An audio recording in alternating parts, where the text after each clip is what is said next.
Hello students, this is a PPT on business regulation subject for third sem BCom students affiliated to Bangalore Central University. So under this subject, okay, you have unit number 1, that is session number 1, wherein I am going to concentrate on Introduction to Contract Act 1872 and also the definition of Contract Act. So what is the learning objective of this PPT? To introduce the students to the various business regulations and to familiarize them with common issues of relevance.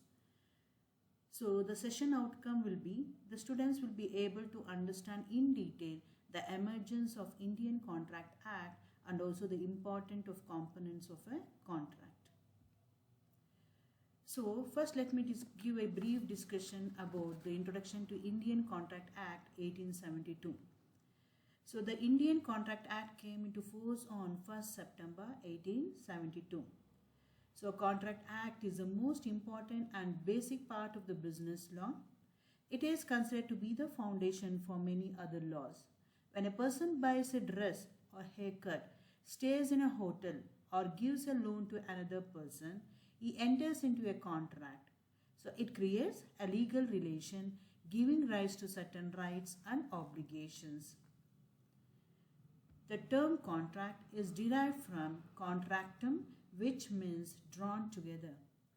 The Indian Contract Act in its present form may be divided into two parts.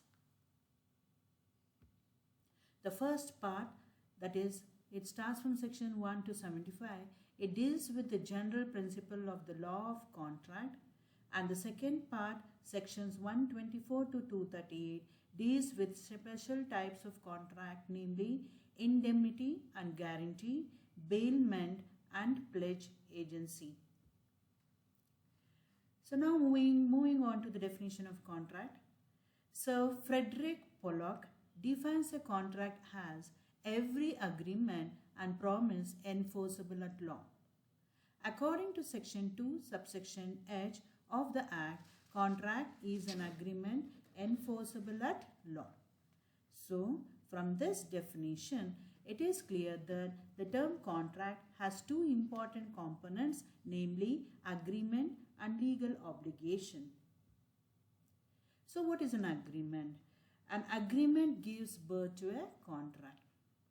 An agreement is defined as every promise and every set of promises forming consideration for each other according to section 2 subsection E.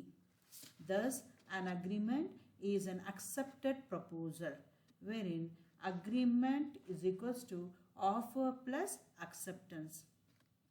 But all agreement cannot become contracts. Those agreements which can create legal obligations between the parties can only be called as contracts. So, the second important component is legal obligation. Any agreement to become a contract must give rise to a legal obligation between the parties. Such obligation must be legal and not merely social, religious, moral or domestic. So legal obligation is otherwise called as vinculum juris, which means legal bond. So with this we'll come to the end of this session. So now we have MCQs, that is, we have given you 5 questions, students. Okay, you are supposed to go through all these questions and finally answer to the questions, and I have given the answers also in the slides. So for the books, you can refer Business Regulations by Appannaya, Gopalakrishna, Bhaskar, Kamakshi, Sri Kumari, Kumar, then Syed Regina. And it is prepared by Dr. Dakshayani, Assistant Professor of Government First Grade College, Rajajinagar. Thank you.